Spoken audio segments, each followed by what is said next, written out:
ત્યારે જીવે સાવધાન થઈ જવું. આપણે એને સુખ માની લઈએ કે પ્રભુ કેટલી કૃપા કરી રહ્યા છે, કેટલું સુખ આપી રહ્યા છે, કેટલું લૌકિક સુધારી રહ્યા છે. મહાપ્રભુજી તો 16 ગ્રંથમાં આજ્ઞા કરે છે, હરિણા યે વિનિર્મુક્તા તે મગ્ના ભવસાગરે. જે લૌકિક સાગરમાં બહુ ડૂબી જાય તો માનવું જોઈએ કે ભગવાને આને છોડી દીધો છે. હરિણા યે વિનિર્મુક્તા, ભગવાન એને મુક્ત કરી દીધો છે, છોડી દીધો છે. તે મગ્ના ભવસાગરે. લૌકિકમાં એટલું બધું અનુકૂળ થવા લાગે, જે કો એ બહુ માનવા લાગે, જે કો એ દીકરો કરવા લાગે, આસ પડોશ બધું અનુકૂળ થઈ જાય. નોકરી કરતા હોય તો બોસ પણ બધું કહેવામાં આવી જાય, ધંધો એટલો સારો ચાલવા લાગે અને એમ થાય ઓહો લૌકિકમાં તો કેટલું સુખ છે. ત્યારે એમ માનવું અને સાવધાન થઈ જવું કે ક્યાંક ઠાકોરજી દોરીની ઢીલ તો નથી છોડી રહ્યા. પતંગની જેટલી દોરી છોડતા જાઓ એટલો પતંગ દૂર જતો જાય. અને પ્રભુ ક્યાંક મને દૂર તો નથી કરી રહ્યા, ક્યાંક પોતાને ભૂલવવા માટે મારું લૌકિક તો અનુકૂળ નથી કરી રહ્યા. સાવધાન થવું. અતિહિ સુખકરણ. શ્રી ઠાકોરજી પણ અતિ સુખકરણ છે, યમુનાજી પણ અતિ સુખકરણ છે, અને વલ્લભ પણ જીવનું અતિ સુખકરણ છે. યમનાષ્ટકની ટીકામાં જ આચાર્યોએ લખ્યું કે આ ત્રણે જીવનું ભાવની અભિવૃદ્ધિ કરી અને સુખનો અનુભવ કરાવે. ઠાકોરજી પણ શું આપે?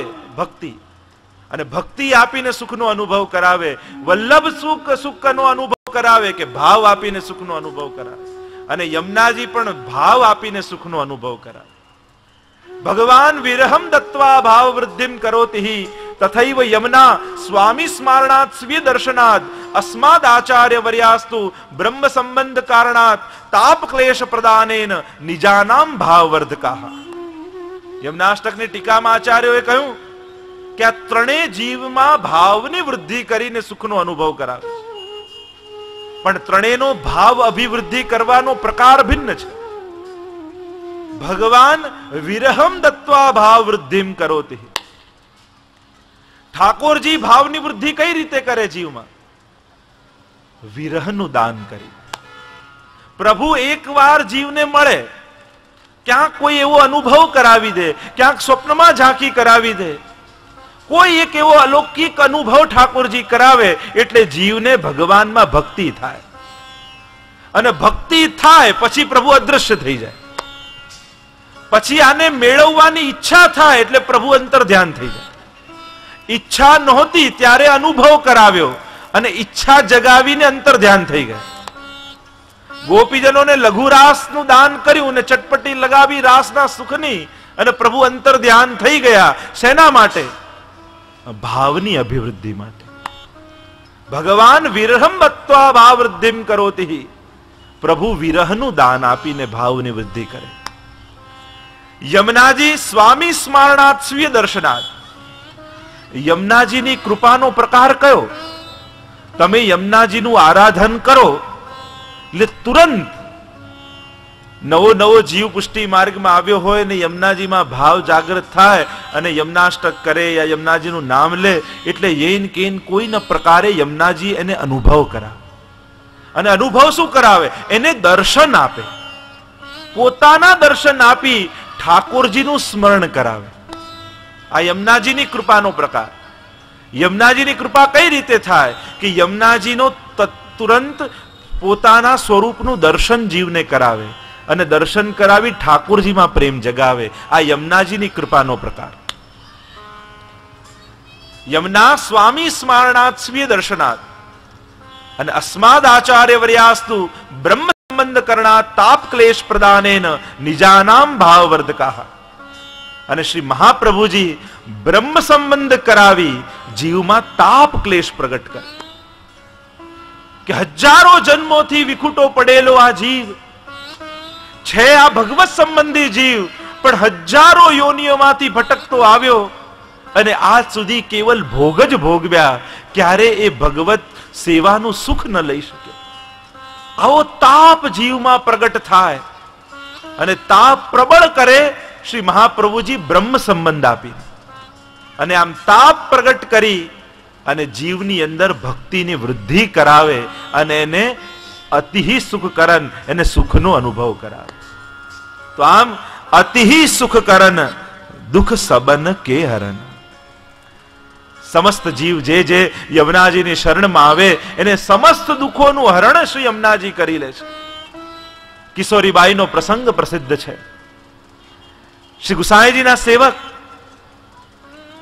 પ્રસિદ્ધ કથા છે, શીતળા નીકળી અને આંખો જતી રહી, હાથ પગ કૃષ્ટ થઈ ગયા.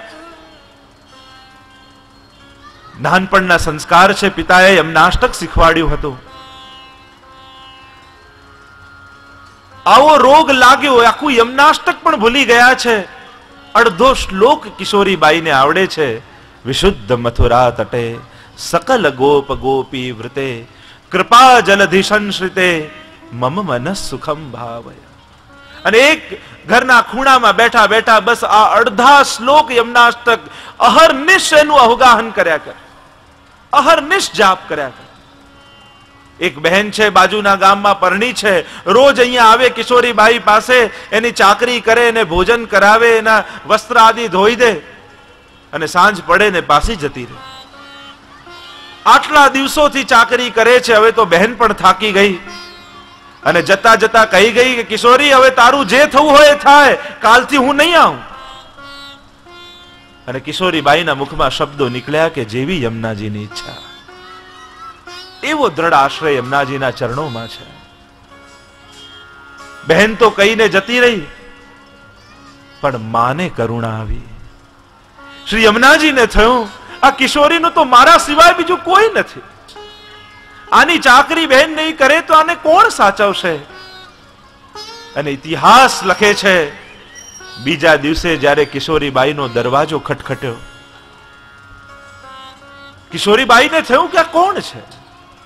બહેન તો કહીને ગઈ છે કે હવે નહીં આવું, અને મારા ઘરે બીજું કોઈ આવતું નથી. આ કોણે દરવાજો ખટખટાવ્યો? અને જ્યાં દરવાજો ખોલ્યો, સ્વયં યમુનાજી બહેનનું સ્વરૂપ ધારણ કરીને ત્યાં પધાર્યા. ધીમે રહીને કિશોરીબાઈના મસ્તક પર હાથ ફેરવ્યો. રોમાંચ થઈ ગયો કિશોરીબાઈના રૂવાડે રૂવાડે.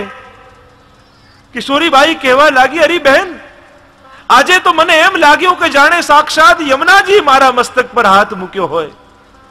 અને બહેન બનીને આવેલા યમુનાજીએ કહ્યું, અરે તું તો આખો દિવસ યમુના યમુના યમુના કર્યા કરે ને, એટલે તને એવો ભાસ થયો છે યમુનાજી તો કઈ આવતા હશે. અને સ્વયં યમુનાજી અંદર પ્રવેશ કર્યા ને કહેવા લાગ્યા, અરે મારે કેટલું બધું કામ બાકી છે, કિશોરી તું ખાટલામાં બેસ. અને એને બેસાડી સ્વયં યમુનાજી કિશોરીબાઈ માટે રસોઈ સિદ્ધ કરે, એના મેલા વસ્ત્રોને યમુનાજી સ્વચ્છ કરે, એના આંગણાને ને ઘરમાં કચરો કાઢી રહ્યા છે, સ્વચ્છ કરી રહ્યા છે. કેટલાય દિવસો સુધી આ ક્રમ ચાલ્યો અને કિશોરીબાઈ તો ખૂણામાં બેઠા બેઠા બસ અડધા શ્લોકનો જાપ. વિશુદ્ધ મથુરા તટે સકલ ગોપ ગોપી વૃતે કૃપા જલધિ સંશ્રિતે મમ મનસ સુખમ ભાવય. કેટલાક દિવસો પછી ગામમાં ગુસાઈજી પધાર્યા અને ગુસાઈજીને ખબર પડી, અરે આની ચાકરી કરવા માટે તો સ્વયં યમુનાજી આવે છે. કિશોરીબાઈને બોલાવ્યા. શ્રી ગુસાઈજી કિશોરીબાઈને કહ્યું, કરે તને ખબર છે તારી ચાકરી કરવા કોણ આવે છે? હા, મારી બહેન. ગુસાઈજીએ કહ્યું, એ તારી બહેન નથી, આપણા સૌની માં શ્રી યમુનાજી તારા ઘરે પધારે છે. અને જ્યાં સાંભળ્યું કે યમુનાજી મારી ટહેલ કરે, ચોધાર આંસુએ કિશોરીબાઈ રોવા લાગ્યા. મારો આ દુષ્ટ દેહ